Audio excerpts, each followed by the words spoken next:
Oi gente, estamos aqui em mais um vídeo da Núcleo Young e hoje eu convidei a Glaucia Coutinho, uma assessora de investimentos da Nucleopar, para tirar maiores dúvidas dos jovens quando eles querem começar a investir. Então eu queria começar agradecendo a sua presença por estar aqui com a gente. Mari, o prazer é todo meu. Eu espero poder ajudar aí com as dúvidas do pessoal.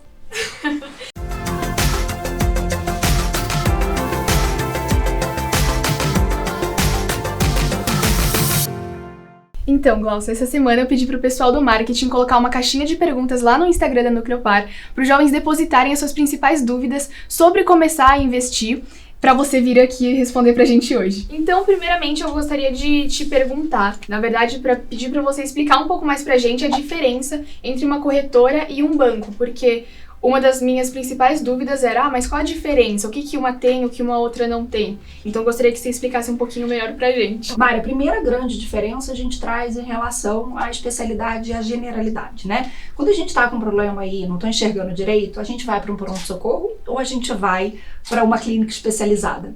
Na grande maioria das vezes, a gente vai para a clínica especializada. Então, o pronto-socorro é como se fosse o bancão, né? O banco onde a gente tem conta corrente. Já a clínica especializada é uma assessoria de investimento. Eu tenho um médico, que é um médico que te atende lá no hospital, no pronto-socorro, e que é o teu gerente do banco. E eu tenho um médico especialista, um oftalmologista, que vai te atender numa clínica especializada, que é o assessor de investimento.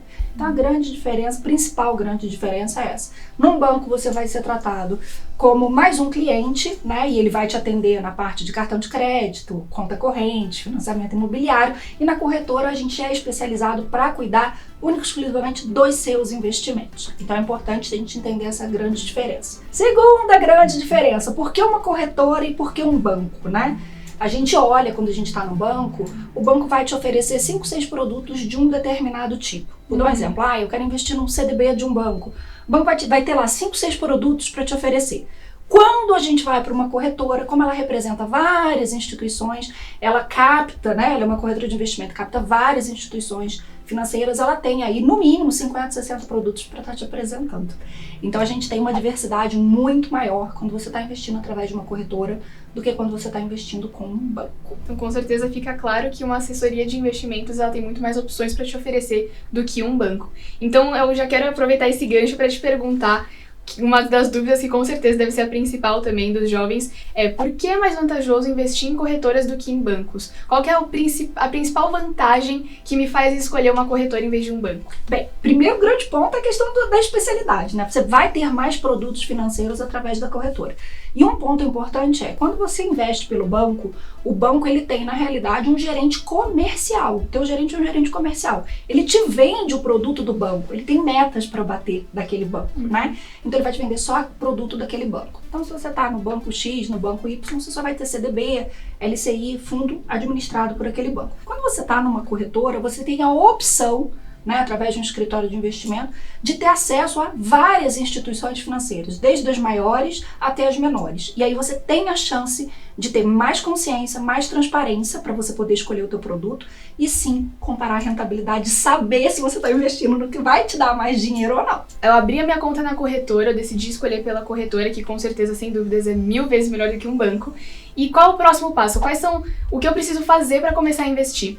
Bem, primeiro ponto, quando a gente fala, né, a gente já conversou aqui sobre perfil de investidor, é a gente entender qual é o teu perfil de investidor. Isso é um pré-requisito para qualquer corretora, é uma proteção que você tem, né, para você saber qual é o teu nível de risco. A segunda é a gente saber quais são os seus planos em relação àquele dinheiro.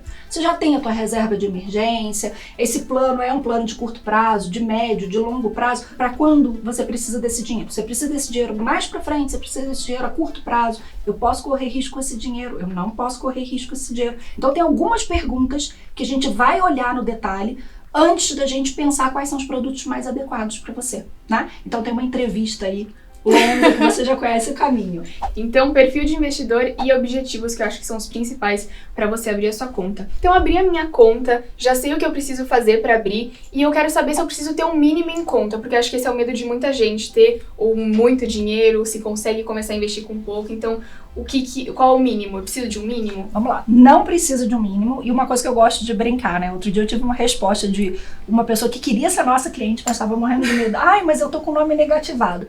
A corretora ela é diferente de um banco. Então, na realidade, como ela não vai te emprestar dinheiro, ela não exige que você comprove quanto você tem ou quanto você ganha. Então, quando você abre a conta na corretora, você abre com valor zero. O botar dinheiro na conta da corretora é um segundo passo, né? A gente tem casos de clientes que abrem a conta e demoram 1, 2, 3 meses para poder botar o primeiro dinheiro e começar a investir. Então tá, a gente viu que eu não preciso ter o mínimo em conta, mas e pra eu começar a investir? Porque eu acho que esse é o medo da maioria dos jovens, e era um dos meus também. Eu tinha vários que foram agora desmentidos, porque a gente tem um orçamento muito limitado, então a gente tem medo de perdas. Então o que você recomendaria? Bem, eu vou trazer aqui, vamos começar a desmistificar isso, né?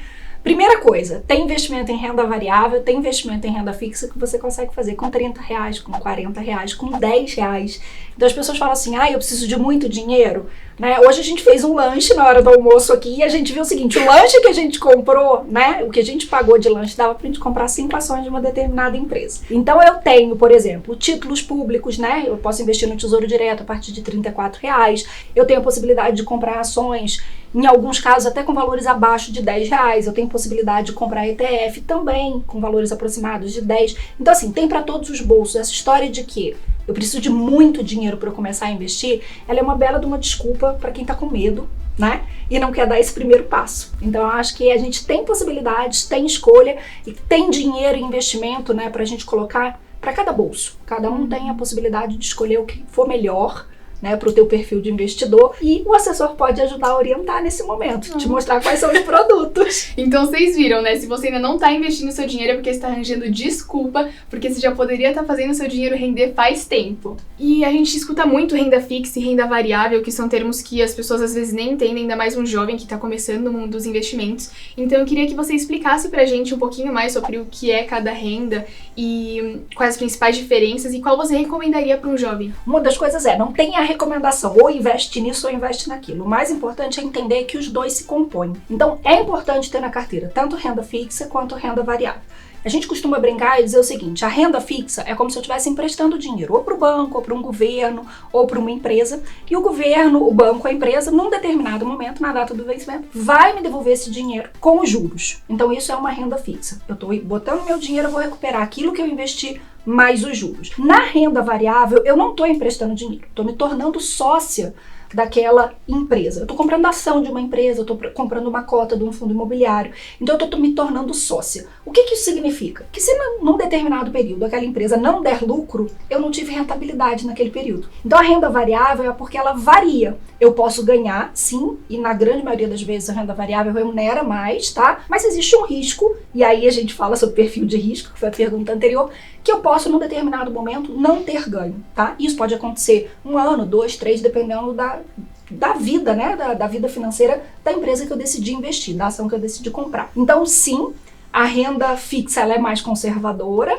né? A gente tem aí, se for começar, eu sugeriria que começasse com a reserva de emergência no mais conservador e desse os primeiros passos devagar sob a orientação para renda variável. Então a gente vê que a principal diferença é o correr riscos, né? Então uma renda variável você corre muito mais risco do que uma renda fixa, e eu como perfil moderador, eu tô ali entre o meio termo. Qual tipo de ação você me recomendaria? Porque eu tenho medo de investir muito em alguma coisa e, sei lá, ter um prejuízo. Então vamos lá. Nós como assessores a gente não faz recomendação de ação, tá? Mas é importante você entender e se identificar com quais as empresas fazem sentido para você, né? Eu tenho uma cliente aqui do escritório que ela brinca e fala assim, eu só compro ação das empresas que eu uso. Isso é legal, né? Então ela comprou algumas ações relacionadas a mundo pet, ela comprou algumas ações relacionadas a empresas de bebida alcoólica. Então a gente vê que tem ali, ela tá acompanhando ali aquela marca de perto. Então a gente não recomenda ações, mas é importante a gente entender que quanto mais você estudar, quanto mais você entender aonde você está investindo, maior vai ser a sua chance de ter sucesso, né? Então o assessor ele nunca vai dizer para você compre ação tal ou venda ação tal. Esse não é o papel do assessor. E qual que você acha que deve ser assim meu primeiro investimento? A gente sempre comenta, né, que a gente precisa ter liquidez nos nossos investimentos. Pelo menos uma parte na nossa carteira a gente deveria ter liquidez. Então a gente sempre recomenda que seja uma reserva de emergência. Então é o valor que vai ter mais liquidez e que vai ter menos risco. Não é o investimento que vai te deixar rico. Isso a gente precisa deixar bem claro aqui. Mas é o investimento que vai te dar tranquilidade para você botar tua cabecinha lá no travesseiro e dormir, sabendo que se acontecer um imprevisto, você tem da onde tirar, sem precisar, por exemplo, vender uma ação se naquele dia a bolsa estiver em baixa. Geralmente o dinheiro da reserva de emergência ele é investido em renda fixa E ele precisa ser mais conservador, sim, né? E com mais liquidez. O que é liquidez, gente? É a capacidade que você tem de recuperar aquele dinheiro mais rápido quando você precisa dele. Bom, gente, essa foi nossa entrevista de hoje. Obrigada, Glaucia, de novo, por ter vindo aqui falar com a gente mais um pouquinho. Mari, eu que agradeço. E eu queria deixar um recadinho. Se você é jovem, se você quer começar a investir, a Nucleopar está de portas abertas para poder recebê-lo aqui, tirar suas dúvidas, igual a gente fez com a Mari, e poder te ajudar a dar o teu primeiro passo aí no mundo dos investimentos.